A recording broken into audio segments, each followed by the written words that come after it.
Welcome to this PubMed tutorial, which explores the search details feature. This will help you understand how PubMed has interpreted your search query. Upon completion, you'll be able to deconstruct the search details and understand how automatic term mapping operates. You'll learn how to modify and rerun a search using the search details, and appreciate the difference when ATM is applied and when it's turned off. The PubMed Quick Start tutorial illustrated how to take advantage of the powerful machine intelligence innate within the search engine.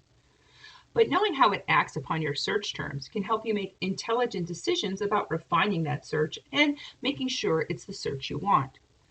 We'll begin by discussing how PubMed breaks apart and analyzes the terms you enter with the ATM feature.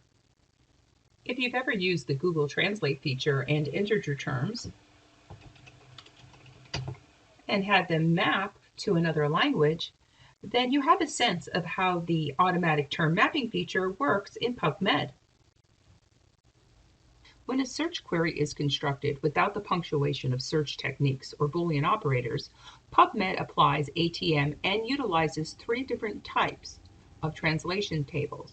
It works through these three tables in this order: the subject table, which recognizes topical areas; a journals table, which refers to specific publications; and then the authors table refers to the authors or the researchers. Once it finds a match for a phrase or term within a specific type of translation table, it stops parsing. So if it finds a match in the subject table, it doesn't move forward to the journals or authors. We'll be focusing on the subject translation tables, as that's how I believe most students would be utilizing PubMed. Within the subject area, there are 10 different translation tables, and I've highlighted the first 5.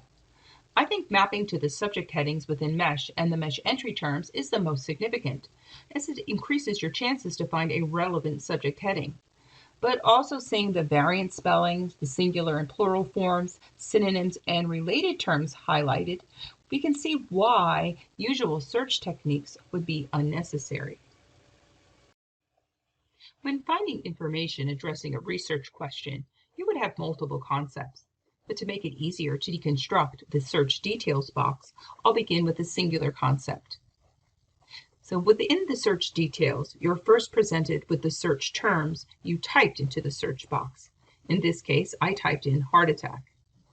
Below that, you'll find the actual search query that the database ran. If I had had multiple concepts, they would all be joined together here. Below, you'll find the translations, and this explains how the database mapped your string of terms. In this case, it recognized the concept heart attack and mapped as follows. Each mapping is joined with a Boolean OR to string the search together. It first mapped in green to the MESH term myocardial infarction. Heart attack is considered an entry term for myocardial infarction. Heart attack itself is not an actual subject heading, but PubMed recognizes it and maps it to the official heading. When PubMed finds a match in a MESH heading, it also searches the MESH terms as keywords. So in blue, it searches each term separately in all fields and combines each with the Boolean AND, myocardial and infarction. It continues to grow the search as shown in purple. By searching the MESH terms as a keyword phrase, surrounding the phrase in double quotation marks. The next OR grows the search using the terms you entered into the database. Similar to the way the MESH terms were handled in the blue, it joins together the keywords heart and attack. And finally, it searches the words you entered in the search as a keyword phrase, similar to the way the MESH terms were handled in the purple. So PubMed did a subject search and 4 different kinds of keyword searches to optimize your search results. Now we'll explore how it actually works in PubMed. Type your search terms in the simple search box, and then run your search. From the results page, click on Advanced Search. From the Advanced Search page, scroll down to the History and Search Details to see what PubMed did to your searches. Here's the search I ran on heart attack. And if we examine, we can see that it looks exactly the same as the one we broke down before. This is what the database did. Sometimes automatic term mapping doesn't produce the search that I would want. Let's examine a search on the concept of nursing.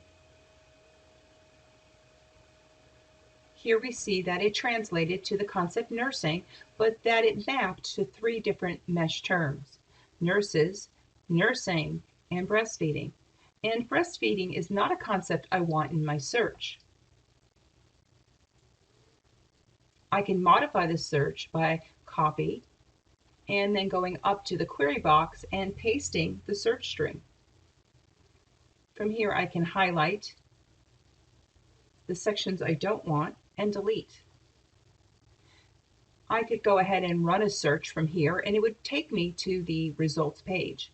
But if I change it to Add History, it adds it to the History and Details section and keeps me on this page. When I expand, you can see that that concept of breastfeeding is no longer in my search. Next, I'd like to compare the searches we ran in the Quick Start tutorial, where we entered our search concepts: diabetes, intermittent fasting, HbA1c, without punctuation, without truncation, and not telling the database where to put the booleans. This allowed me to take advantage of the automatic term mapping. When I scroll down, I see that it mapped to 3 translated concepts. And when we break them down one at a time, it doesn't look like such a jumble anymore. They're very easy to critique. If you want to make any modifications, though, you want to make sure you're using the entire search string, because these individual concepts are ANDed together in the search.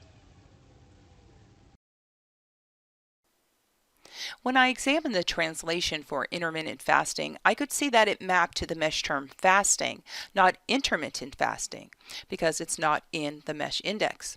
So I keep that in the back of my mind when I examine my results. Are the results I'm getting as relevant as I want them to be?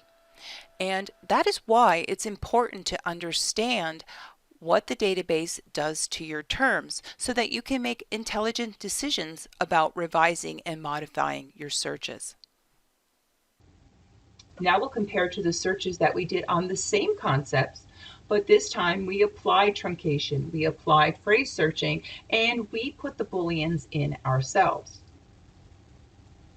Now we'll see that the search techniques turned off that automatic term mapping. We don't see any mapping to the mesh headings.